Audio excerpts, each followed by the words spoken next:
Assalamualaikum warahmatullahi wabarakatuh. Selamat pagi anak-anakku sekalian, siswa-siswi kelas 9.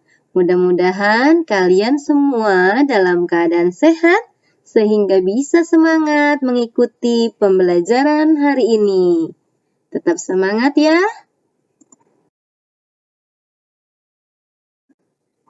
Anak-anakku sekalian, kali ini kita akan mempelajari tentang dinamika perwujudan Pancasila sebagai dasar negara dan sebagai pandangan hidup bangsa. Dengan tujuan pembelajaran kali ini adalah mengamati dinamika yang terjadi di masyarakat, terlebih mengenai praktik ideal Pancasila sebagai dasar negara dan pandangan hidup bangsa, serta merancang dan melakukan penelitian sederhana tentang peristiwa dan dinamika yang terjadi di masyarakat terkait penerapan Pancasila sebagai dasar negara dan pandangan hidup bangsa. Pancasila adalah pilar ideologi negara Indonesia. Nama Pancasila berasal dari bahasa Sanskerta yang terdiri dari dua kata, yaitu kata panca dan kata sila. Panca berarti 5, sila berarti dasar atau prinsip. Jadi, Pancasila adalah 5 dasar atau 5 prinsip negara. Sebuah pedoman kehidupan berbangsa dan bernegara bagi seluruh rakyat Indonesia. Nah, bunyi Pancasila kalian pasti hafal dong. 1. Ketuhanan yang Maha Esa dengan lambang bintang. 2. Kemanusiaan yang adil dan beradab dengan lambang rantai. 3. Persatuan Indonesia dengan lambang pohon beringin. 4. Kerakyatan yang dipimpin oleh hikmat kebijaksanaan dalam permusyawaratan perwakilan dengan lambang kepala banteng. Dan yang kelima, keadilan sosial bagi seluruh rakyat Indonesia. Sejarah Pancasila. Pancasila dilahirkan pada tanggal 1 Juni 1945. Namun, Pancasila secara resmi ditetapkan sebagai dasar negara dan pandangan hidup bangsa pada tanggal 18 Agustus 1945, satu hari setelah proklamasi. Sejak diresmikannya Pancasila sebagai dasar negara, penerapan Pancasila di Indonesia mendapat banyak tantangan, hambatan, bahkan ancaman dalam mewujudkannya. Selain pihak Belanda yang masih ingin menguasai Indonesia dan ingin melakukan agresi militer, terdapat pula upaya-upaya pemberontakan terhadap negara Indonesia. Kita simak apa saja itu. Pada tahun 1945 hingga tahun 1950 terdapat banyak gerakan pemberontakan terhadap Negara Kesatuan Republik Indonesia. Di antaranya ada PKI, ada DI atau TII, ada APRA, ada Andi Ajis, dan ada RMS. Mereka merupakan gerakan pemberontakan yang ingin merusak kedaulatan Negara Kesatuan Republik Indonesia.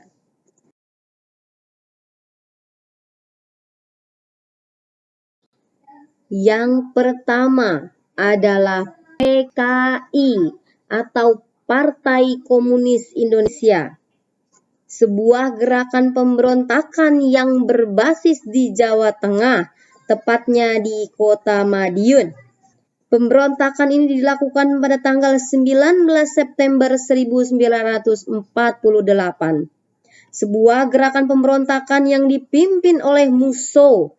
Dia adalah tokoh PKI yang pada tahun 1926 melarikan diri ke luar negeri setelah PKI gagal melakukan pemberontakan terhadap pemerintahan Belanda.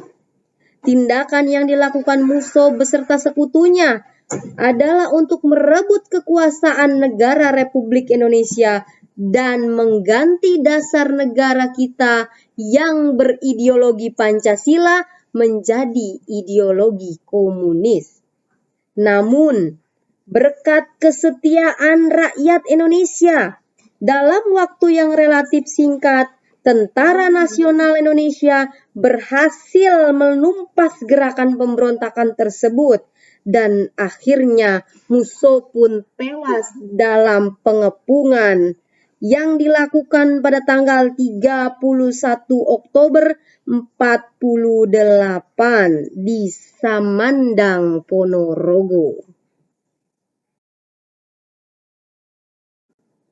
Yang kedua adalah DI atau TII. DI adalah sebuah gerakan pemberontakan, yaitu Darul Islam. Dan TII adalah Tentara Islam Indonesia, tentara pendukung gerakan DI.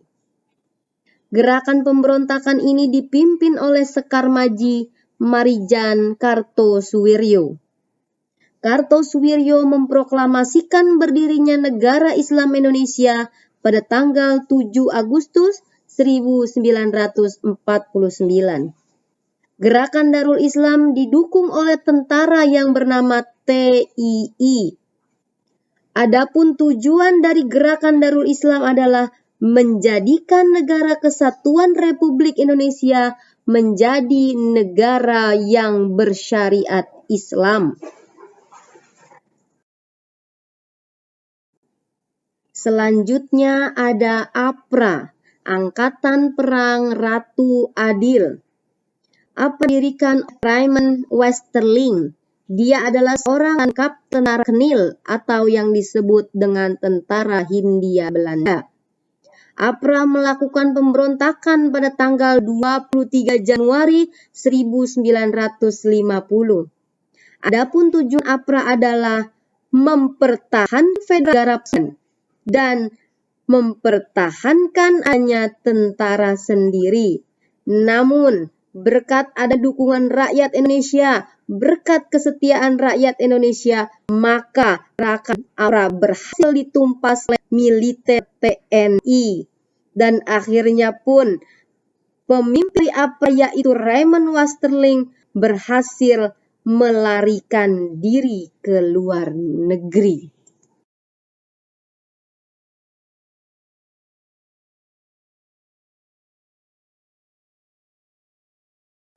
Selanjutnya ada Andi Ajis. Pemberontakan ini dipimpin oleh Kapten Andi Ajis. Dia adalah seorang mantan perwira Kenil atau tentara Hindia Belanda. Andi Ajis beserta pasukan kesatuan bekas Kenil itu melakukan pemberontakan pada tanggal 5 April 1950, tepatnya di ujung Pandang, Makassar. Adapun tujuan dari Andi Ajis adalah mempertahankan keberadaan negara Indonesia Timur dan mereka enggan kembali ke negara kesatuan Republik Indonesia. Pasukan Andi Ajis menentang masuknya APRIS dari TNI untuk masuk ke Indonesia.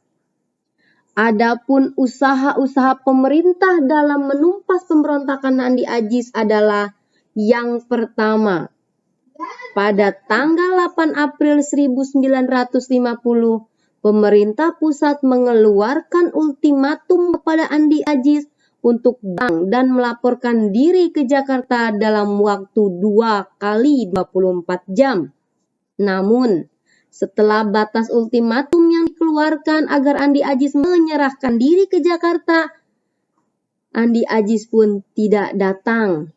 Oleh karena itu, negara Indonesia mengirimkan pasukan ekspedisi untuk menumpas pemberontakan yang dipimpin oleh Andi Ajis tersebut, dan akhirnya berhasil menumpas gerakan Andi Ajis, namun Andi Ajis pun melarikan diri. Yang terakhir, yaitu pemberontakan Republik Maluku Selatan atau RMS dipimpin oleh Dr. Chris Somkil. Beliau adalah mantan Jaksa Agung di Sumatera Timur. RMS diproklamasikan pada tanggal 25 April 1950. Dalam pemberontakan ini ada sebuah gerakan yang namanya separatis. Separatis adalah sebuah gerakan yang ingin memisahkan diri dari Negara Kesatuan Republik Indonesia dan ingin mendirikan negara sendiri serta adanya integrasi. Pada awalnya, pemerintah bersikap lunak dengan merundingkan masalah RMS ini secara damai, tetapi ditolak.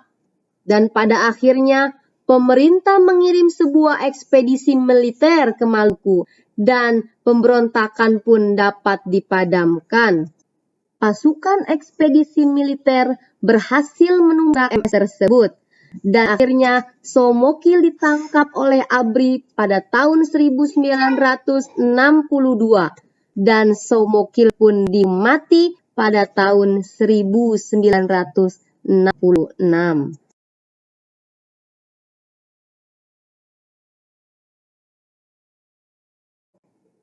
Selain sejumlah pemberontakan yang terjadi, tangan dalam penerapan Pancasila adalah adanya perubahan bentuk negara yang sebelumnya negara kesatuan jadi negara serikat.